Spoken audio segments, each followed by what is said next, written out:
why everybody keep thinking this shit fake, man. I don't know why everybody keep thinking this shit fake. Like, this ain't what I do. Like, this ain't what I do. You really want this? You really want this?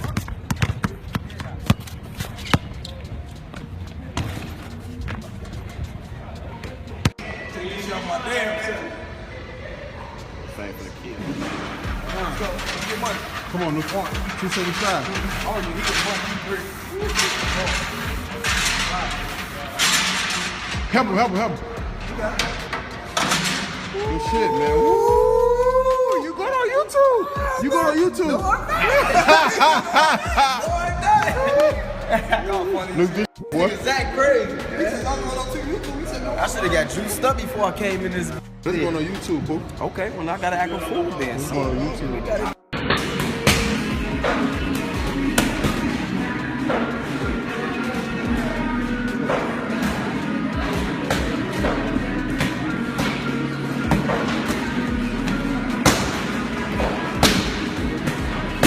A popular YouTube personality is gunned down while driving through Chicago's Printers Row neighborhood. He's identified as Zack Stoner, known on YouTube as Zack TV1. Around 1 in the morning, police say a gunman in another car pulled up alongside Stoner's vehicle near Clark and Polk Streets. Multiple shots were fired. Stone was hit at least once in the head, then lost control of his vehicle, crashing into a light pole. A witness, several stories up, posted this Twitter video moments after the crash. It appears to show a group of people at the scene getting into another vehicle, then driving off before police arrived. He wasn't a celebrity.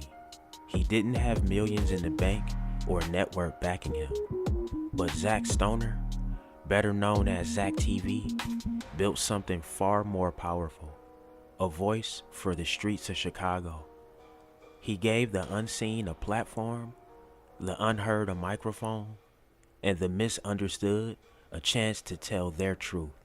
But being the hood CNN came with a cost, and for Zack, that cost was everything. This is the story of Zack TV, a man who walked the thin line between truth and danger and paid the ultimate price for it. Zack wasn't supposed to make it. Growing up in Inglewood, a neighborhood divided by gang lines, fear, and violence, most kids picked a side. Rob and Judy, carjackings have definitely been in the news in Chicago during the last week or so, but I can tell you at this point, Chicago police, when it comes to motive, they do not believe, again, they do not believe that this particular case was an attempted carjacking. Let me show you the scene out here at 66th and Paulina. This is the car right here. We do know that the 21-year-old driver of that particular car was shot and killed, and a passenger in the car was also injured. All this unfolded about 2:15 this afternoon, right at 64th and Paulina, 2 blocks away. That's when the 21-year-old driver was sitting in his vehicle. Another man happened to be walking by, showed him a gun. The driver tried to pull away, but the gunman shot him. He was shot in the back. Then 2 blocks away, where we are right now at 66th and Paulina, the 21-year-old driver hit a tree. The vehicle flipped over.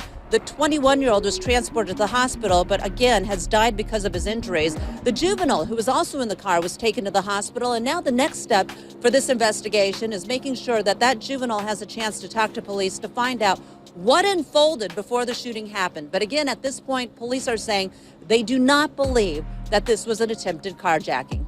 Reporting live on the South Side, I'm Stacey Baca, ABC 7 Eyewitness News. Stacey, thank you. Zack didn't.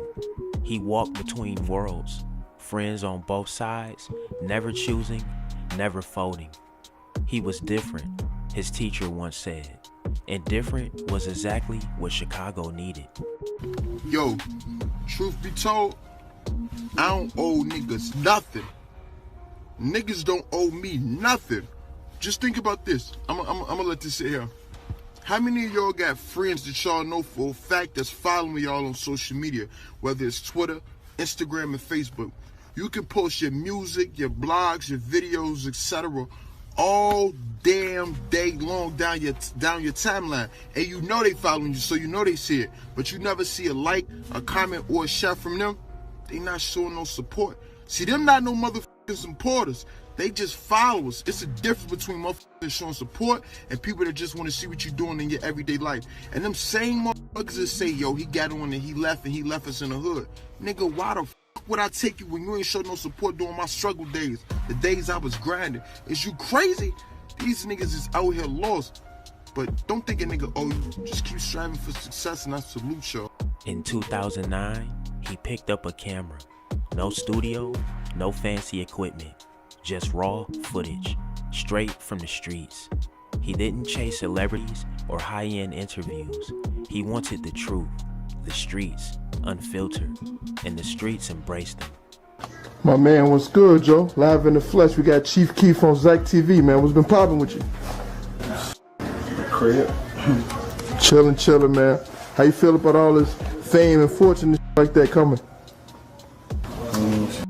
It's decent, I like this, but they be bugging me though, you feel me? They be bugging you? You got tons of fans, man, all across the country, man. As Chicago's drill scene exploded, Zack was there. Chief Keef, Lil Durk, King Louie. They weren't just stars to him. They were voices of a movement. He didn't just interview them. He listened. He made them human. And that authenticity made Zack a legend. Who we got? Lil Durk, man, in the building. Shout out to Zack TV, we out here.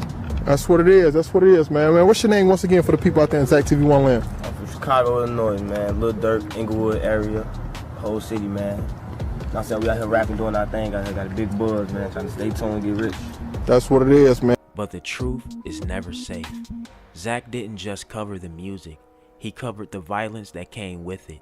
When JoJo, a rising rapper, was murdered in 2012, Zack did what no one else would. He talked to the people who knew him. He gave them a voice. No sides, no bias, just truth.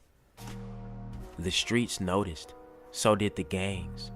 And the more Zack filmed, the deeper he got. He wasn't just reporting anymore. He was in the middle of it. Then came the Kenneka Jenkins case, a mystery that gripped Chicago. A young girl found dead in a hotel freezer.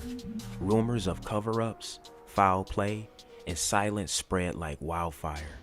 Zack dove in head first, determined to uncover the truth. But this wasn't the drill scene. This was something darker. Also breaking tonight, hours of new video are released revealing more about a woman found dead in a hotel freezer. CBS 2's Audrina Bigas joins us now. So you poured through this video. What is it showing us? 36 hours of video, and this was just released to us a few hours ago. This video shows Kenneka Jenkins walking into the kitchen, but we never see her entering the freezer. And tonight, that is why her family is not satisfied with the theory that she walked into the freezer on her own. Surveillance video shows Kenneka Jenkins walking with friends at the Crown Plaza Hotel early Saturday morning. We see her a few hours later by herself. At one point, she stumbles out of an elevator. Later, she repeatedly hits the wall walking down this hallway. Another camera catches her running into a stairwell and then catching her fall. Video time codes appear to show Kenneka roaming the hotel for over an hour. She's trying to find her way, and no one from Crown Plaza Hotel responds to her. Around 3:30 a.m., Kenneka enters a lower-level kitchen in the hotel. She walks out of frame, but then she's captured walking here on another camera. But we still don't see her entering the freezer. I want to see her literally actually walking into this freezer and closing herself within this freezer. I want all of the recordings, all of the communications, all of the reports, the statements that were taken. I want to know the individuals that were there. Tonight, Rosemont police say 31 people were at the party with Kenneka inside the hotel room, booked with a fraudulent credit card. Police say they're still trying to identify and find 15 of the partygoers. Meanwhile, autopsy and toxicology results have yet to be released. Why is Kenneka dead? That's where we need to be. We will get to the bottom of it. We will only go to where the facts lead us. Kenneka's family attorneys say they will be conducting their own independent investigation. They're also considering a second autopsy. Rob and Erica, that's because there's still a lot of unanswered questions tonight. You know, it's curious because we heard that the authorities were going to show the family the 36 hours of surveillance tape, but clearly they haven't seen it yet. Yeah, at about 3 o'clock this afternoon, they said they had not seen that video, and they've been requesting it for about 48 hours. All right, Audrina, thank you. The threats started coming. anonymous calls, messages warning him to stop. But Zack wouldn't stop. He couldn't. Quote unquote, if I die, I die, he once said. But I'm gonna get to the bottom of this. Right. I didn't know this, man. You see what I'm saying, bro? I'm telling you, Zack. Fall back, bro. It ain't worth it, bro, to be with these high powerful people unless you got God on your side. So tell me this. So yo, you know everybody know, I got the Irene interview and I got 3 more powerful interviews. I really want to drop them and leave this shit alone. But my life been threatened numerous times, you know what I'm saying? Like, don't drop this shit. You drop it, you put the hotel in danger. All type of other shit I don't even talk about. I just stay with the rappers now. But should I just drop it and say fuck what everybody got to say? Man, I'm going to leave it up to you, man. What you need to do, don't ask me, man. You need to go into prayer, man. You need to ask the universal Most High God what you should do. Because when you playing with this type of stuff, if you ain't ready for spiritual warfare, don't even go in this direction. Because all wars ain't physical. All wars ain't physical, man.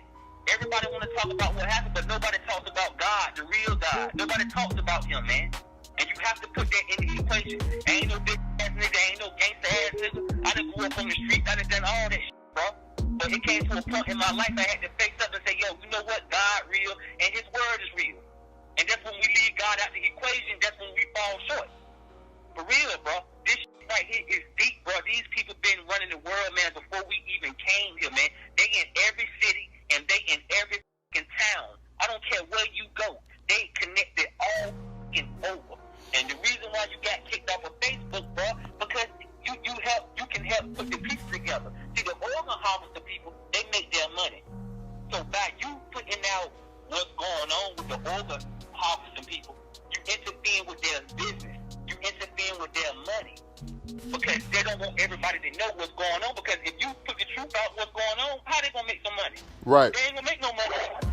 So you stopping their money, bro. For what's going on? You know what I'm saying? Let me ask you this. So every time I go live, no matter who page I'm on, I can never see the comments or how many people viewing the live. I don't even know if people is watching me right now. I just took a chance and did it. You think they don't want my message out here to the world? Bro, they don't want your message out to the world. May 30th, 2018. Zack leaves a rap battle, laughing with friends. He's driving through downtown Chicago. It's just another night, until it isn't. Gunshots rip through the night air. His Jeep swerves, crashes. Zack is hit. He doesn't make it. The city falls silent. No arrest, no convictions, just whispers. Was it gang retaliation? Did his coverage of Kenneka's case go too far? Was it someone he trusted? No one knows. Or maybe no one wants to say. A wave of shock is traveling through Chicago's hip-hop community. The death of Zack Stoner comes as a surprise. He considered himself a reporter who prided himself on showing the real and rough sides of Chicago streets. He had a massive following on Twitter and YouTube where he posted thousands of videos. This vlogger went by the name of Zack TV and was known for interviewing up-and-coming Chicago rappers raw and unfiltered. He was the news to the streets. Zack was very bold. He goes to the, you know, the hooded spots. You know what I'm saying? He go to, like, he's just respected, like, because that's what he does. His real name was Zachary Stoner, and he's been friends with 4 Robinson for the past 3 years. Stoner, who was 30, was killed around 1:30 this morning on Clark near Polk. Robinson tells me his friend had just left a rap concert at Refuge just a few blocks away. You know, I'm hearing stories about they mad at him because he may have done interviews with certain rappers or whatever, you know, but that's not his fault for him doing his job. I don't know why someone would just, you know, attack Zack and shoot him, because he's not that type of person. He showed love to everybody in Chicago. Police say Stoner was driving when he was shot in the head and neck. His silver Jeep crashed into this light pole. And then there was this older model Chevy Capri left at the scene. It had front and rear end damage and was smoking from the hood. Several videos have surfaced showing the moments after the shooting. You can see people get out of that Chevy and a third vehicle open the passenger side of Stoner's Jeep and eventually pile into that third car and drive off. I don't know if they was personally shooting at him or if it was somebody he was with. I don't know what it was, you know what I'm saying? All I know is, my friend gone. Chicago police are still investigating, and so far, no one is in custody. The founder of a YouTube channel known for showcasing young artists is shot and killed in the South Loop. Zack Stoner had just left a show at a club. WGN's Patrick Elwood is live from the South Loop with the latest on this investigation. Patrick? Joe and Lourdes, good evening to you. It's been less than 24 hours. Police say no one is in custody, really don't have any strong leads. But it's cell phone video that could help them crack this case, solve this murder of that very popular YouTube entertainer, Zachary Stoner. It was in this gold Jeep Cherokee where 30-year-old Zachary Stoner was shot. Once in the head, once in the neck. It happened at 1:30 this morning.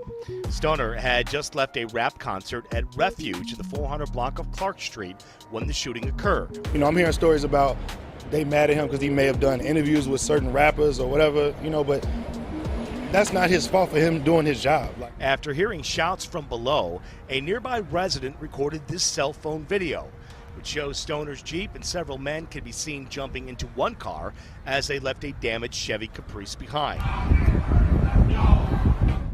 Shouts of "let's go" can be heard on the recording. Detectives could be seen checking the Caprice for evidence. Friend 4 believes it's possible his friend was an unintended target. But it just don't make sense, that they would just kill Zach and just drive off. It just don't make sense. I don't know if it was a setup or I don't know what it was. Activist and mayoral candidate Jamal Green is offering a $1,000 reward for the arrest and conviction of whoever pulled the trigger. The two men were friends. Zach's gone, but his voice, his work is everywhere. YouTube is filled with creators inspired by him, including myself. People who picked up cameras because Zach showed them they could. He didn't just document Chicago's culture, he became part of it. He stood for truth, for the unheard, for the streets. And even though his life was stolen from him, his voice would never be silenced. You and Zack TV, you guys did a few interviews together, right? Yeah. R.I.P. Zack. R.I.P. Zack TV. When you heard about that news about him getting killed and saw the video and everything else like that, how did you feel? I felt like it was crazy, and whoever did this shit was some bitch-ass niggas.